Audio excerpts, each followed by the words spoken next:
नमस्कार, सुदर्शन न्यूज में आपका स्वागत है। मैं हूं मुकेश कुमार और आप देख रहे हैं जवाब तो चाहिए। मुकेश अंबानी के घर के बाहर विस्फोटक से लदे स्कॉर्पियो मिलने की जांच जैसे जैसे आगे बढ़ रही है, साजिश की परतें भी वैसे वैसे खुलती जा रही है। एनआईए की जांच में अब तक ये तो करीब करीब साफ हो गया है कि साजिश का किंगपिन सचिन वजह है, और यह भी करीब करीब साफ हो गया है कि सचिन वजह के राजनीतिक कनेक्शन शिवसेना के बड़े नेताओं के साथ है। लेकिन अभी तक यह साफ नहीं हो पाया है कि इस पूरे मामले में सचिन वजह का गॉडफादर कौन है।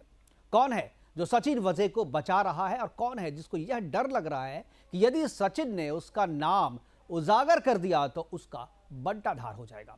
सचिन वजह जैसे छोटे अधिकारी के साथ महाराष्ट्र के किसी बड़े नेता की मिलीभगत की संभावना वैसे तो कभी दिखती है, लेकिन सरकार के मंत्री स्तर के नेता और पुलिस महकमे के किसी बड़े अधिकारी की मिलीभगत होने से इनकार भी नहीं किया जा सकता।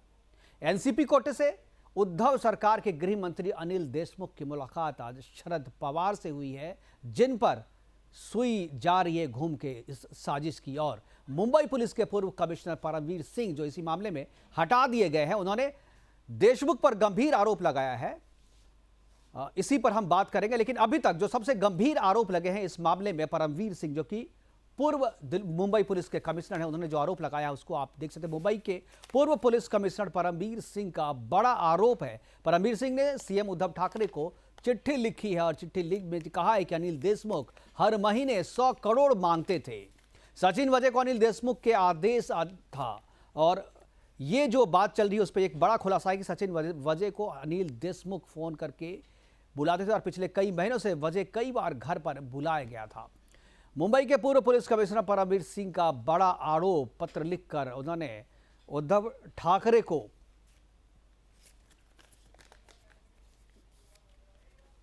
इस पूरे मामले में क्या है, गॉडफादर कौन है और शक की सुई किस पर जा रही, इस पर हमने एक रिपोर्ट तैयार की है। पहले उस रिपोर्ट को देखते हैं, उसके बाद अपने मेहमानों के साथ इस पर चर्चा करेंगे कि आखिर गॉडफादर कौन है और कौन है जो वजह को बचा रहा है। किसको डर है कि वजह ने अगर राज उगल दिए तो उनका राजनीतिक करियर जो है वो बर्बाद हो जाएगा।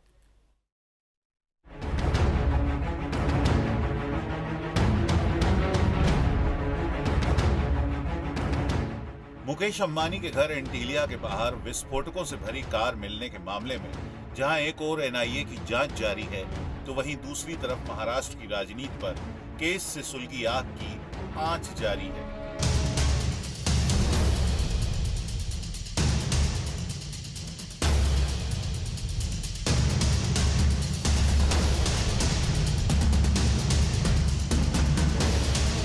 पहली बात एनआईए की जांच की। एंटीलिया केस की जांच कर रही एनआईए ने शुक्रवार देर रात घटना वाली जगह पर क्राइम सीन को रिक्रिएट किया। इस दौरान एनआईए की टीम निलंबित पुलिस अधिकारी सचिन वाजे को भी साथ ले गई थी, जहां पर सीसीटीवी फुटेज के आधार पर क्राइम सीन रिक्रिएट किया गया।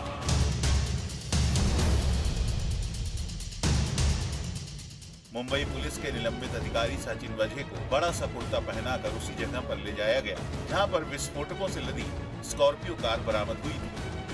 इस दौरान मुकेश अंबानी के घर के बाहर भारी संख्या में पुलिस बल की मौजूदगी थी। सचिन वाजे को उसी तरह का ओवरसाइज्ड कुर्ता पहनाकर पैदल चलाया गया जैसा कि वो सीसीटीवी फुटेज में दिखे थे। दूसरी तरफ अंबानी विस्फोटक मामले को लेकर महाराष्ट्र में घमासान जारी है।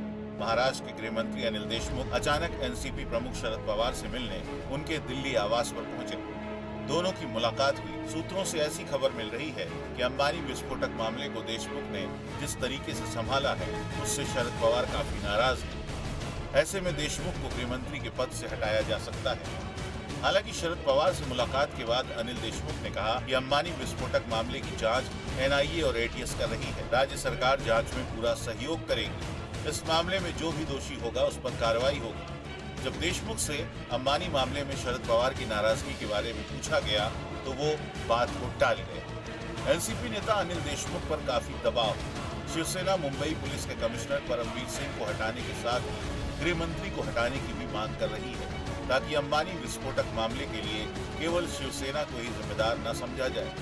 वहीं विपक्षी बीजेपी मांग कर रही है कि उद्धव ठाकरे को मामले में नैतिक जिम्मेदारी स्वीकार करनी चाहिए और मुख्यमंत्री के पद से इस्तीफा दे देना चाहिए। राज्यसभा सांसद नारायण राणे ने पत्रकारों से बातचीत में कहा कि महाराष्ट्र के मुख्यमंत्री उद्धव ठाकरे ही सचिन वझे के गॉडफादर हैं। उन्होंने कहा कि महाराष्ट्र सरकार ठीक से काम नहीं कर रही है।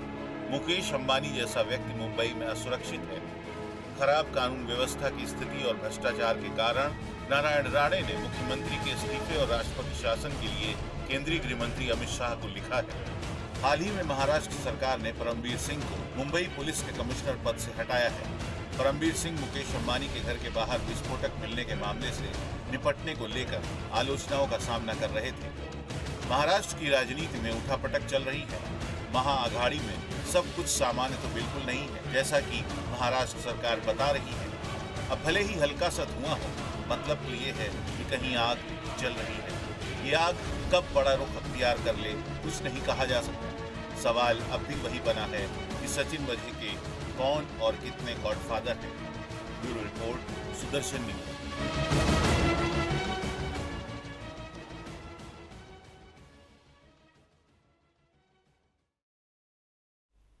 जी हाँ, आग तो लगी हुई है और धुआं बिना आग के नहीं निकलती है। ये धुआं कहाँ तक जाएगी और इस अपने लपेटे में किन किन को लगी, उस पर हम बात करेंगे। आखिर सचिन वझे का गॉडफादर कौन है जो उन्हें बचाने की कोशिश कर रहा है और किन को डर लग रहा है, इस खुलासे से हमारे साथ कुछ मेहमान जुड़े हैं। एनसीपी से हमारे साथ हैं बृजमोहन श्रीवास्तव जी, इसके अलावा शिवराय कुलकर्णी प्रवक्ता बीजेपी, वो हमारे साथ रहेंगे, और इसके अलावा वेदभूषण शर्मा जी हैं, पूर्व पुलिस अधिकारी हैं, एसीपी हैं, उनसे हम बात करेंगे। हमारे सारे सभी मेहमानों का स्वागत है। क्या मेरी आवाज मिल रही है सभी मेहमानों को? जी हाँ। बृजमोहन जी, क्या आवाज मिल रही है?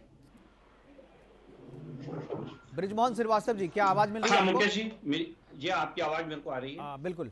शुरुआत में बृजमोहन जी, मैं आप ही से करूंगा। बृजमोहन जी एनसीपी के राष्ट्रीय प्रवक्ता हैं और बड़े अधिकारी हैं, शरद पवार से इनकी करीबी है और जो भी चीज़ें, जो भी घटनाएं हो रही है उनकी इनके पास जानकारी होती है। अब कितनी जानकारी वो देंगे हमारे सामने, ये डिपेंड करता है। लेकिन सबसे पहले सवाल बृजमोहन जी मैं आपसे करूंगा कि ये जो पूरा मामला चल रहा है और जिस तरीके से अनिल देशमुख की मुलाकात हुई है आपके आला कमान जो सुप्रीमो हैं शरद पवार जी से, मुलाकात के बाद जो बॉडी लैंग्वेज या जो उनके चेहरे का हाव भाव था अनिल देशमुख का, वो देख करके ऐसा लग रहा था कि शायद वो बहुत दबाव में है। बाहर आके हालांकि उन्होंने कुछ इस तरीके की बातें नहीं की। उन्होंने कहा कि वो सरकार जो है वो एटीएस को और एनआईए को पूरी तरीके से मदद कर रही है, लेकिन मामला कुछ और है। कौन है गॉडफादर, जानना चाहूँगा, बताइए आपके हिसाब से ये इस पूरे मामले में गॉडफादर कौन है?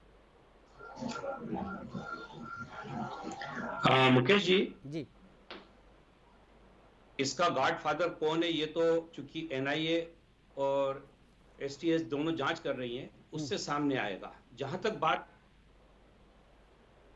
अनिल देशमुख जी की है, तो वो एक सक्षम और बहुत ही प्रभावशाली गृह मंत्री हैं और उन्होंने अपने स्तर पर जो कार्रवाई करनी चाहिए थी उसको करने में उन्होंने कोई देरी नहीं की है। और ये भी मैं आपको बता दूं कि अभी तक एनआईए को जांच में लगातार पूरा सहयोग मिला है सरकार का। एनआईए की किसी भी स्तर पर अभी तक इस प्रकार की बात सामने नहीं आई है कि उनको ऐसा लगे कि महाराष्ट्र सरकार कहीं उनको असहयोग कर रही है। मूल मुद्दा इसमें यह है कि आज एनआईए जैसी हमारे हिंदुस्तान की सबसे जो बेहतरीन एक जांच एजेंसी है, जिसपे बहुत अच्छे कर्मठ अधिकारी भी हैं और ये केंद्र सरकार से जुड़ी हुई है, ये लोग जांच जब कर रहे हैं तो मैं सोचता हूं कि इनकी जांच का परिणाम आने का हमको इंतजार करना चाहिए। मुझे पूरा विश्वास है कि एनआईए किसी भी व्यक्ति को जो इससे संबंधित है, इससे जुड़ा हुआ है, किसी को छोड़ेगी नहीं और वो सारे लोग सीखचे के पीछे आपको दिखेंगे। आज आप देखिए कि एनआईए ने जो जिस व्यक्ति के ऊपर सबसे ज्यादा संदेह है, वो व्यक्ति ऑलरेडी उनके पोजीशन में है, वो उनकी कस्टडी में है। बिल्कुल। दूसरे जो दूसरे अधिकारी थे जिनके बारे में ऐसा कहा जा रहा था कि शायद हो सकता है वो जांच को प्रभावित करें या उनका कोई संबंध हो, उनको भी वहां से स्थानांतरित किया गया है, जबकि वो बहुत वरिष्ठ अधिकारी हैं महाराष्ट्र पुलिस के। उसके बावजूद भी उनको हटाने में गृह मंत्री जी ने और मुख्यमंत्री जी ने कोई भी संकोच नहीं किया, कोई उन्होंने उसके ऊपर बिल्कुल आप सही कह रहे हैं बृजमोहन जी। लेकिन ये जो दोनों कार्रवाइयां हुई है, इसी से शक ये जाता है और इसी से बात ऐसा लगता है कि हो सकता है जो बड़े स्तर के, जो मैं ये कह रहा हूँ सीधे तौर पे कि जो आला कमान है, चाहे शिवसेना के आला कमान हो या एनसीपी के आला कमान हो, उनके स्तर पर ये मैनेज नहीं किया गया हो उनके स्तर पर तक बात नहीं की, लेकिन उनके नीचे की जो लाइन है, जो सेकंड लाइन आप कह सकते हैं, वहाँ से कुछ ना कुछ गड़बड़ी की गई है, वहाँ से चीज़ों को मैनेज करने की कोशिश की गई है। और अभी एक डेवलपमेंट आपको भी पता होगा कि आज जिस पुलिस कमिश्नर को हटाने की बात आप कर रहे हैं, उनके ट्रांसफ़र की बात आप कर रहे हैं, उसी पुलिस कमिश्नर परमवीर सिंह जी ने चिट्ठी लिखी है उद्धव ठाकरे को। उन्होंने कहा है कि अनिल देशमुख जी 100 करोड़ मांगते थे। ये साफ तौर पे आरोप लगाया है, इसका क्या जवाब देंगे आप? देखिए, ये चिट्ठी मेरे सामने तो आई नहीं है, और मैं सोचता हूं कि अगर ऐसा कोई पत्र उन्होंने लिखा या ऐसी कोई उनकी मांग होती थी, तो निश्चित रूप से उनको जांच एजेंसी को बताना चाहिए। उनके पास एक फोरम है जहां वो अपनी शिकायत दर्ज करा सकते हैं और उसकी सच्चाई पता लगेगी। क्योंकि आज तत्काल ये कहना कि उनकी, और ये भी जानना पड़ेगा कि वाकई उन्होंने खत लिखा भी है कि नहीं। आप देख रहे हैं व्हाट्सएप खत तो उन्होंने लिखा है, ये आपको भी पता चल जाएगा, क्योंकि अभी जस्ट कुछ देर पहले की ये बात है। अब हो सकता है प्रोग्राम के दौरान ही आपको पता चल जाए, और या नहीं तो बाद में आप अपने नेताओं से। अभी मेरे पास, बिल्कुल मुकेश जी, अभी मेरे पास इसकी तत्काल जानकारी नहीं है, पर मैं आपसे एक बात कहना चाहता हूं। लेकिन आप हम पे विश्वास कर सकते हैं, हम गलत खबर नहीं दिखाते हैं। उन्होंने खत लिखा है और हम ये खबर भी दिखा रहे हैं। ठीक है, मैं आपकी जानकारी के ऊपर उंगली नहीं उठा रहा हूं, उस पर मेरे को शक नहीं है, पर चूंकि मेरे पास जानकारी नहीं है, इसलिए उस पर मेरा कोई भी प्रतिक्रिया देना पार्टी की तरफ से उचित नहीं होगा। मैं एक बात जरूर कहना चाहता हूं कि जिस प्रकार से भारतीय जनता पार्टी के नेताओं को एनआईए की जांच पे विश्वास नहीं है, ये एक संदेह पैदा करता है। क्या कारण है कि वो इतने बेचैन है, इतने परेशान है? ये एनआईए एक प्रीमियर इन्वेस्टिगेटिंग एजेंसी है, उसकी जांच पर इनको नहीं, तो बीजेपी ने तो ये नहीं कहा कि एनआईए की जांच पर करना हमें यकीन नहीं है। इन्होंने तो ये नहीं कहा है, ऐसा कोई बयान नहीं है बीजेपी नेताओं की तरफ से, या बीजेपी ने कभी भी एनआईए पे अविश्वास नहीं किया है। वो तो जांच से, लेकिन जिस तरीके से नैतिक रूप से वो कह रहे हैं कि जिस तरीके से आपने परमवीर सिंह को हटाया, आपको लगा कि शायद उनकी संलिप्तता थी। अगर देशमुख को बुलाया जा रहा है दिल्ली, वहां उनसे जवाब तलब किया जा रहा है, तो कहीं ना कहीं आपको, आपके मंत्री की अगर संलिप्तता है, तो आपकी नैतिक जिम्मेदारी बनती है सरकार की। ये इस बात से तो इनकार नहीं कर सकते। शरद पवार जी हमारी पार्टी के राष्ट्रीय अध्यक्ष हैं, और साथ ही साथ वो सरकार में बैठे हुए जो हमारे विधायक हैं, मंत्री हैं, समय समय पर उनसे सलाह भी लेते हैं। बिल्कुल। अगर कोई मंत्री उनसे सलाह लेना चाहता है, उनसे बात करना चाहता है, तो मैं सोचता हूं इस पे किसी को आपत्ति नहीं होना चाहिए। देवेंद्र फडणवीस साहब भी तो यहां से मुंबई से निकल के दिल्ली पहुंचे आदरणीय प्रधानमंत्री जी और आदरणीय गृह मंत्री जी से मिलने के लिए। उनको फिर क्या जरूरत थी? मैं आपसे जो कहना चाह रहा हूं कि ये एक राजनीतिक प्रक्रिया है, लेकिन देवेंद्र फडणवीस साहब को जो सबसे ज्यादा, वो बहुत जल्दी में है। वो ये सोचते हैं कि ये सरकार को मैं जितनी जल्दी गिरा दूं, पर ऐसा होने वाला नहीं है, क्योंकि सरकार हर दिन मजबूत होती जा रही है। आने वाले 3.5 साल भी सरकार चलेगी, और इसके बाद का भी चुनाव सरकार जीतेगी। ये भी मैं आपके माध्यम से सारे भारतीय जनता पार्टी के नेताओं को बताना चाहता हूं। और इसमें एनआईए अच्छे ढंग से जांच कर रही है, हमको एनआईए की जांच पर पूरा विश्वास है, और एनआईए को महाराष्ट्र सरकार वो हर मदद दे रही है जो एनआईए की तरफ से आती है।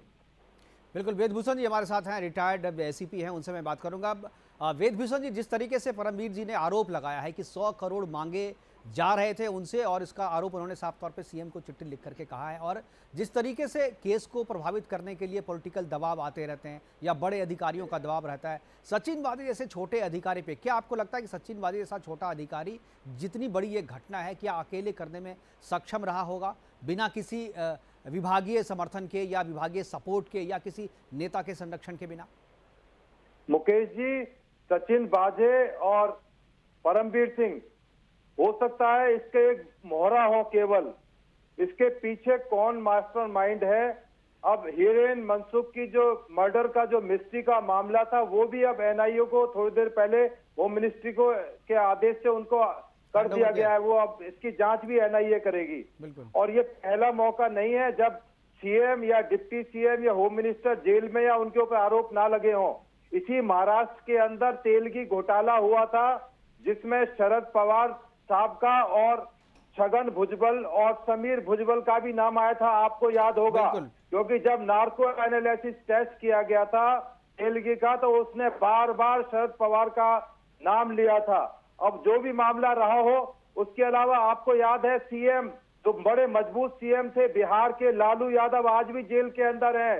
हरियाणा के सीएम जेल के अंदर है मिस्टर चौटाला, साउथ के सीएम जेल के अंदर रहे। तो ऐसा नहीं है कि जो मंत्री बन गया वो उसको क्लीन चिट मिल गई है, वो कोई भी भ्रष्टाचार करे उस पर एलिगेशन लगे और निकल जाए। अब उनको जरूरत है कि यदि उनकी सचिन बागे से होम मिनिस्टर का मिलना अपने आप में शक पैदा करता है। सब वो केवल एक इंस्पेक्टर रैंक के अधिकारी थे, उनके बीच में बहुत सारे रैंक आते हैं, डीसीपी हैं, जॉइंट सीपी हैं, स्पेशल कमिश्नर है, कमिश्नर है। सीधे होम मिनिस्टर से मैंने पहली बार सुना है कि एक इंस्पेक्टर डायरेक्ट होम मिनिस्टर से मीटिंग कर रहा है, उसकी बातें हो रही। यदि इस तरह की चीजें पब्लिक डोमेन में आती हैं तो ये जरूरत है, वक्त की जरूरत है कि उनको खुद रिजाइन कर देना चाहिए। वो एक पब्लिक फिगर हैं मिस्टर देशमुख, उनकी जिम्मेदारी है कि यदि उनके ऊपर मात्र एक उंगली भी उठती है तो तुरंत उनको मॉरल ग्राउंड के ऊपर अपना इस्तीफा दे देना चाहिए। परमबीर को हटाना बहुत आसान काम है और वाजे को जेल पहुंचाना बहुत आसान काम है, परंतु एक राजनीतिक एक दल के रूप में उनकी एक मॉरल रेस्पॉन्सिबिलिटी बनती है कि जब तक ये बादल छट नहीं जाएंगे और ये क्लियर नहीं हो जाएगा कि उनका कोई रोल नहीं था, वो सार्वजनिक जीवन को, उनको जो राजनीतिक जीवन है उससे अलग अपने आप से कर लेना चाहिए। उसमें एनआईए की या सुप्रीम कोर्ट की या किसी आदेश की जरूरत नहीं है। आपको याद होगा हिंदुस्तान के अंदर कितने सारे मिनिस्टर थे जो मॉरल रेस्पॉन्सिबिलिटी लेकर अपने आप को रिजाइन कर देते थे, रेल पटरी से उतर जाती थी। बिल्कुल, लाल बहादुर शास्त्री का उदाहरण हम लोग के सामने है। बिल्कुल बिल्कुल हमारे सामने कितनी बार रिजाइन किया है। तो इसलिए वक्त की जरूरत है। जब इतना सीरियस एलिगेशन, छोटा रैंक नहीं है commissioner of police, he is the highest police officer of the state. यदि वो एलिगेशन, यदि सत्यता है, यदि उन्होंने एलिगेशन लगाया है तो इसकी जांच होनी चाहिए। और देशमुख चाहे वो किसी भी रूप में उनकी इन्वॉल्वमेंट रही है या नहीं है, अभी ये कहना प्रीमेच्योर होगा, परंतु उनको मॉरल ग्राउंड पे जरूर अपने आप को इससे अलग कर लेना चाहिए, ये हमारा ऐसा मानना है। बिल्कुल, हमारे साथ बीजेपी के प्रवक्ता शिवराज कुलकर्णी भी हमारे साथ जुड़ गए हैं। कुलकर्णी जी, मैं आपसे सवाल करूंगा। बृजमोहन जी कह रहे हैं कि पॉलिटिकल गेम है, केवल राजनीतिक उतावलापन है और बीजेपी जल्द से जल्द चाहती है कि वहां पे सरकार बदल दे और तुरंत सत्ता में आ जाए, इसीलिए बीजेपी इस तरीके के एलिगेशन लगा रही है। क्या जवाब है आपका? ऐसा है कि महाराष्ट्र के इतिहास में इतनी बेशरम सरकार कभी किसी ने देखी नहीं है और इसके बाद में भी नहीं होगी, इतनी ये बेशरम सरकार है। हम सरकार गिराने का कोई विषय नहीं है, हम विरोधी पक्ष में काम कर रहे हैं और हमारी जो भूमिका है हम बड़ी प्रामाणिकता के साथ उसका निर्वहन हम लोग कर रहे हैं। देखो, वादे प्रकरण जो है, ये वादे प्रकरण पे बीजेपी ने खड़ा किया हुआ प्रकरण नहीं है। महाराष्ट्र के नेता प्रतिपक्ष देवेंद्र जी फडणवीस ने विधिमंडल में, सभागृह में ये विषय रखा, पटल पर विषय रखा और विषय रखने के बाद अभी हमारे राष्ट्रवादी कांग्रेस के मित्र यहाँ पर बात कर रहे थे कि ऐसा है वैसा है।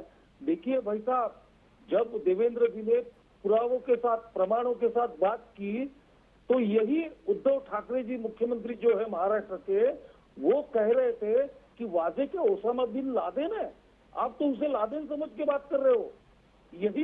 यही गृह मंत्री अनिल देशमुख ये विधानसभा में बोल रहे थे कि क्या अर्नब गोस्वामी को वाजे ने अरेस्ट किया था, इसलिए आप लोगों का गुस्सा वाजे के ऊपर है क्या, क्योंकि अर्नब तो तुम्हारा है।